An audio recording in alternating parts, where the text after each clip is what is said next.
नमस्कार, बहुत स्वागत है आपका। आपके साथ मैं हूं ज्योत्सना पाटनी। नरेंद्र मोदी वोट जोड़ रहे हैं, बड़ी तेजी से जोड़ रहे हैं।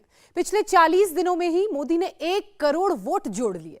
2019 में मोदी को 38% वोट मिले थे। हर महीने सवा महीने में मोदी अगर 1 करोड़ वोट जोड़ने लगे तो चुनाव होने तक मोदी 10 करोड़ वोटर जोड़ सकते हैं। 38% से मोदी का वोट शेयर 48 से 50% तक यूं ही पहुंच जाएगा। यह कैसे हो रहा है? मोदी की पॉलिटिकल स्ट्रैटेजी क्या है? मोदी जिस दिन चुनाव जीतेंगे, अभी से लिखकर रख लीजिए आप लोग, मोदी विरोधी उस दिन कहेंगे कि यह ईवीएम का कमाल है। दरअसल ये ईवीएम का नहीं, उस मशीन का कमाल होगा जिसे नरेंद्र मोदी ने बनाया है। कैसी है ये मशीन और ये 400 सीटों की गारंटी कैसे दे रही है, दिखाते हैं हम आपको हमारी इस रिपोर्ट में।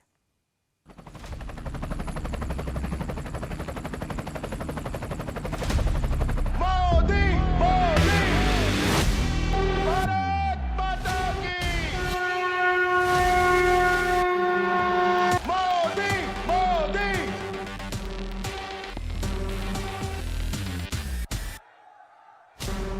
24 में प्रधानमंत्री कौन बनेगा और कितनी सीटों से बनेगा?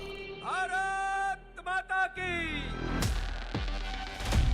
300 सीट, 350 सीट या 400 सीट?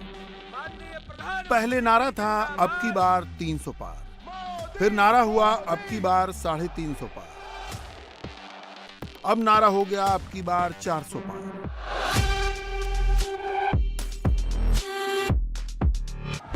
लेकिन लोग कह रहे हैं 400 पार बिल्कुल नहीं आसान। 400 सीटों की चुनौती है, मोदी उसी को आसान बनाने में लगे हैं। 2014 से 2024 तक का ट्रैकर लगाकर देखने पर पता चलता है कि देश में असल में हो क्या रहा है।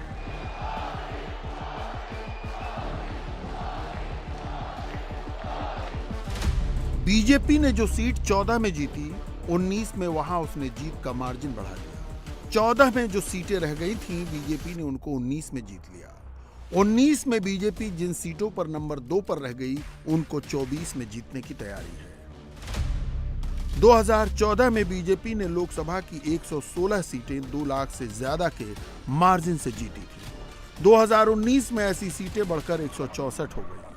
2014 में बीजेपी ने 42 सीटें 3 लाख से ज्यादा के मार्जिन से जीती थी। 2019 में बीजेपी ने 105 सीटें 3 लाख के अंतर से जीती। 2014 में बीजेपी ने 13 सीटें 4 लाख वोट से ज्यादा के मार्जिन से जीती थी। 2019 में मोदी ने 44 सीटें 4 लाख से ज्यादा के अंतर से जीती। 2014 में मोदी की पार्टी ने 5 सीटें 5 लाख से ज्यादा के मार्जिन से जीती थी। 2019 में बीजेपी ने 15 सीटें 5 लाख से ज्यादा के अंतर से जीती। ऐसा कैसे हो रहा है? इसका मैकेनिज्म क्या है? बीजेपी की ए कैटेगरी वाली सीटें ए प्लस कैटेगरी में कन्वर्ट हो रही हैं। बी कैटेगरी वाली सीटों को बीजेपी ए कैटेगरी में कन्वर्ट कर रही है। सी कैटेगरी वाली सीटों को बीजेपी बी कैटेगरी में कन्वर्ट कर रही है और डी कैटेगरी वाली सीटों को बीजेपी सी कैटेगरी में कन्वर्ट कर रही है। हां, यह सच है कि मोदी के लिए डी कैटेगरी की सीटें अब भी हैं। दक्षिण भारत में ही ऐसी करीब 100 सीटें हैं जहां बीजेपी कमजोर है। वहां बीजेपी का वोट शेयर सिंगल डिजिट में है। 2024 में उन सीटों पर बीजेपी के जीतने की संभावना बहुत कम है। राहुल गांधी वहीं से अपनी गिनती शुरू करते हैं। नरेंद्र मोदी फिर भी लगे हुए हैं, कभी धर्म के रास्ते, कभी संस्कृति के सहारे, तो कभी वेलफेयर के बहाने। मोदी दक्षिण का द्वार खटखटा रहे हैं। 24 में नहीं तो 29 में मोदी इन सीटों को जीत ही लेंगे। 24 के लिए मोदी और विरोधियों में एक रेस शुरू है। मोदी अपनी स्पीड बढ़ाते जा रहे हैं। मोदी एक के बाद एक राज्यों को भगवा रंग में रंगते जा रहे हैं। दूसरी तरफ कांग्रेस है, जिसके हाथ से जो सीट निकल गई वो वापस नहीं आ रही। मोदी की लीड बढ़ती जा रही है। रेस में मोदी 300, 350, 400 की स्पीड से दौड़ रहे हैं।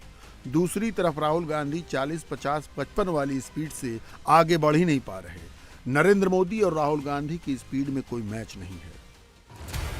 24 की रेस में मोदी की बराबरी करने के लिए 28 विरोधियों ने मिलकर रिले रेस शुरू किया है। रिले रेस का बैटन लेकर दौड़ने के लिए 28 पार्टियां इकट्ठा हुई, लेकिन सारी ताकत लगाकर भी वो 150 से 200 पर ही आउट हो जाती हैं। संसद से 143 सांसदों के सस्पेंशन और दिल्ली में विरोधियों की बैठक के बीच नरेंद्र मोदी ने एक नया काम शुरू किया। बिल्कुल नए तरीके से, बिल्कुल नए ढंग से नरेंद्र मोदी ने 24 जीतने का बिल्कुल नया प्लान बनाया। प्रधानमंत्री ने सर्वे शुरू कर दिया है। जनमन सर्वे का रिजल्ट सीधे नमो ऐप पर आ जा रहा है, जिससे तय होगा कि 24 के चुनाव में बीजेपी के किस सांसद का टिकट बचेगा और किसका कटेगा, और जहां टिकट कटेगा वहां किसे मिलेगा। 3 राज्यों में एकदम नया मुख्यमंत्री बनाने के बाद नरेंद्र मोदी ने अपना फोकस 24 पर शिफ्ट कर दिया है। नरेंद्र मोदी ऐसी जीत के लिए लगे हैं जो ना नेहरू को मिली, ना इंदिरा को मिली, ना राजीव गांधी को मिली। गारंटी ले लो, गारंटी ले लो, गारंटी ले लो। 24 के चुनाव से पहले जिसे देखो वही गारंटी बेच रहा है, लेकिन दम तो बस मोदी की गारंटी में नजर आता है। वजह है गारंटी पूरा होने की गारंटी। नरेंद्र मोदी की गारंटी के आगे सब बौने लगते हैं। कहां मोदी की गारंटी और कहां राहुल, केजरीवाल, अखिलेश, ममता और स्टालिन की गारंटी। कोई तुलना ही नहीं। नरेंद्र मोदी का नया व्हीकल है गारंटी 24 जीतने का सबसे नया फॉर्मूला है।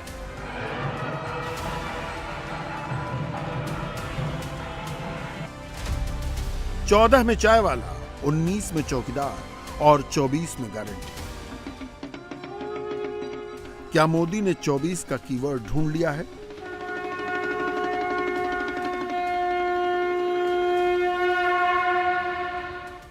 मोदी और विरोधियों में क्या अंतर है और भरोसा केवल मोदी पर ही क्यों जमता है, यह समझना कोई रॉकेट साइंस नहीं है। हम आपके सामने उपस्थित हैं सर, और आपके सामने 2 बातें बोल रहे हैं सर, ये हमारे लिए बहुत बड़ी गर्व की अरे बात ये है सब सर। महिलाएं तालियां बजाएगी। अच्छा, आप लखपति दीदी बन गई। जी सर। अब मेरा सपना है, मेरा संकल्प है कि मैं देश में, गांवों में जी सर। आप जैसे परिवार की जो माताएं बहनें हैं, इस देश में 2 करोड़ माताओं बहनों को मुझे लखपति बनाना है। सर ये कहने की बात नहीं है, हम लोग बोल नहीं पाते हैं। हमारी तरह बहुत सारी दीदियां हैं सर जो समूह के माध्यम से जुड़कर आत्मनिर्भर बनी है और लखपति दीदी बनी है सर। यहाँ बोलने को हर किसी को मौका नहीं मिलता सर, ये हमारा सौभाग्य है। कितनी बहनें हैं जो लखपति दीदी बनी होगी यहाँ? सर हमारे गांव में कम से कम हर समूह से 2-4 महिलाएं तो बनी गई हैं। 2-3 महिलाएं बन गई। जी सर। अब से पहले आपने कितने प्रधानमंत्रियों को इस तरह आम लोगों से बात करते सुना था? मंच पर प्रधानमंत्री के लिए लगा माइक पकड़कर इस तरह कितने लोग देश के प्रधानमंत्री से बात कर सकते थे? प्रधानमंत्री और पब्लिक की कहानी 2 माइक की कहानी है। मोदी ने पुराने सारे प्रतिमान तोड़े, इसलिए चुनावी जीत के कीर्तिमान भी टूटे। पहले गरीब सरकार के पास सुविधाओं के लिए चक्कर लगाता था। अब मोदी ने कह दिया है कि सरकार खुद चलकर गरीबों के पास जाएगी, और इसलिए मोदी की गारंटी वाली गाड़ी एकदम सुपरहिट हो गई है। सपने नहीं हकीकत बुनते हैं, तभी तो सब मोदी को चुनते हैं। मोदी ने यह स्लोगन उत्तर भारत के 3 बड़े राज्य जीतने के बाद रिलीज किया था। हालांकि इसके बारे में बहुत पहले ही सोच लिया गया था, जब सारे सर्वे, सारे ओपिनियन पोल, सारे एग्जिट पोल नरेंद्र मोदी की हार की भविष्यवाणी कर रहे थे। तब मोदी 24 के चुनाव की जमीन समतल कर रहे थे। इस हैट्रिक ने 24 की हैट्रिक की गारंटी दे दी है। ये चुनाव नतीजे कांग्रेस और उसके घमंडिया गठबंधन के लिए भी बहुत बड़ा सबक है। सबक यह है कि सिर्फ कुछ परिवारवादियों के मंच पर एक साथ आ जाने से फोटो कितनी अच्छी निकल जाए, देश का भरोसा नहीं जीता जाता। मोदी पावर के पीछे मैंडेट है, प्रधानमंत्री के कॉन्फिडेंस के पीछे नंबर है। मोदी वहां भी जीत रहे हैं जहां बीजेपी पहले कभी नहीं जीती। 3 राज्यों की विजय तो झांकी है, 24 अभी बाकी है। राजस्थान, मध्य प्रदेश और छत्तीसगढ़ के चुनाव में बीजेपी 332 विधानसभा क्षेत्रों में जीती, जबकि 2018 के चुनाव में बीजेपी ने यहां की सिर्फ 197 विधानसभा क्षेत्रों में लीड ली थी। मोदी के विरोधी हार के बाद भी इन आंकड़ों को पलट कर दिखाते हैं। वो कहते हैं कि 2014 में बीजेपी ने इन 3 राज्यों की 444 विधानसभा क्षेत्रों में लीड ली थी। 2019 के चुनाव में बीजेपी को 450 सीटों पर लीड मिली थी, मगर 23 में बीजेपी को 332 विधानसभा क्षेत्रों में ही लीड मिली। क्या इनका यह मतलब है कि मोदी बढ़ नहीं रहे बल्कि रुक गए हैं? क्या मोदी अपना पीक पीछे छोड़ चुके हैं? इन आंकड़ों का एक्चुअल मीनिंग यह है कि अभी मुख्यमंत्री वाले चुनाव हुए हैं जिसमें बीजेपी 197 से बढ़कर 332 हुई है। 24 में जब प्रधानमंत्री का चुनाव होगा तब मोदी और बड़ी विजय हासिल करेंगे। 19 के लोकसभा चुनाव में बीजेपी जिन सीटों पर लड़ी वहां के वोट शेयर को देखें तो मोदी को 15 राज्यों में कॉन्टेस्टेड सीटों पर 50% से अधिक वोट मिले थे। 4 राज्यों की कॉन्टेस्टेड सीटों पर बीजेपी को 40 से 50% वोट मिले थे। मोदी की कंसिस्टेंसी को देखकर लगता है कि 40% वोट शेयर 50% में कन्वर्ट होगा और 50% वाला वोट शेयर 60% में बदलेगा। मोदी के बारे में विरोधी भी कहते हैं कि वो द ग्रेट कम्युनिकेटर है। आइए एक बार दोनों हाथ उठाकर फिर से बोला, नमः पार्वती पते हर हर महादेव। प्रधानमंत्री शानदार बोलते हैं। नरेंद्र मोदी अपनी बात गांव-गांव तक पहुंचा देते हैं। यह भी सच है कि मोदी के पास सबसे बड़ा एम्पलीफायर है। मोदी के पास अपनी बात पहुंचाने का नेटवर्क है। सरकारी चैनल अपनी जगह है, मोदी ने अपना एक पैरेलल नेटवर्क खड़ा किया है। ट्विटर पर मोदी को 9 करोड़ 39 लाख लोग फॉलो करते हैं। इंस्टाग्राम पर मोदी को 8 करोड़ 25 लाख लोग फॉलो करते हैं। फेसबुक पर मोदी को 4 करोड़ 80 लाख लोग फॉलो करते हैं। यूट्यूब पर मोदी के चैनल को 1 करोड़ 98 लाख लोगों ने सब्सक्राइब किया है। मोदी जब भी कोई बात जनता तक पहुंचाना चाहते हैं तो पल भर में पहुंचा देते हैं।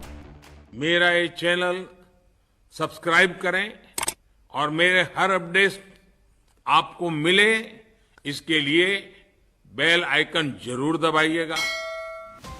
बीजेपी से रंजिश रखने वाली पार्टियां अक्सर बीजेपी को व्हाट्सएप पार्टी और व्हाट्सएप यूनिवर्सिटी कहकर मजाक उड़ाती हैं।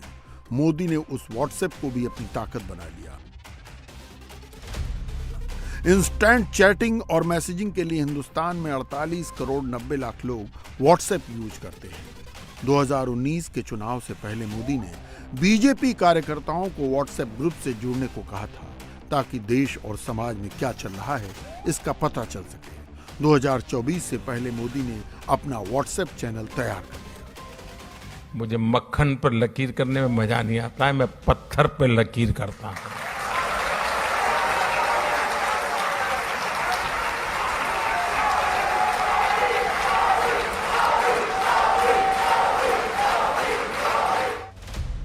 लॉन्च होने के कुछ ही दिनों के अंदर 1 करोड़ 24 लाख लोग मोदी के व्हाट्सएप चैनल से जुड़ चुके हैं, जहां मोदी का मैसेज बिना किसी फिल्टर के पहुंचता है।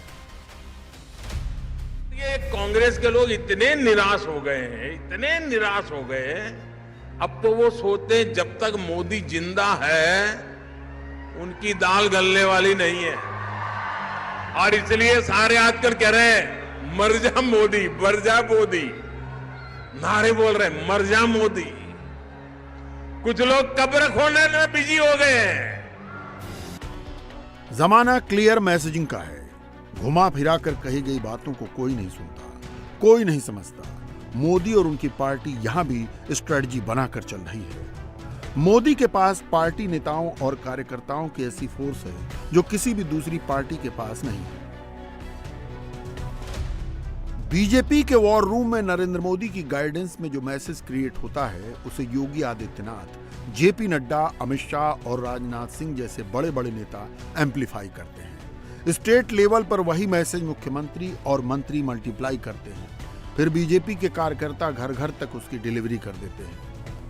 सोशल मीडिया से भी मोदी के मैसेज को फोर्स दिया जाता है, नतीजा एक के बाद एक जीत मिलती चली जाती है।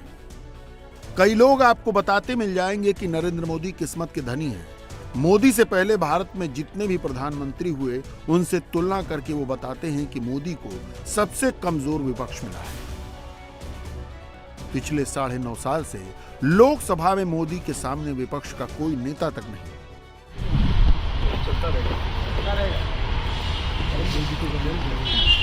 नहीं हम लोग चलो हिम्मत से काम लो, कुछ ना कुछ तो निकालेंगे। आंकड़े तस्दीक करते हैं कि कांग्रेस के नेता राहुल गांधी मोदी की कमजोरी नहीं बल्कि उनकी ताकत है।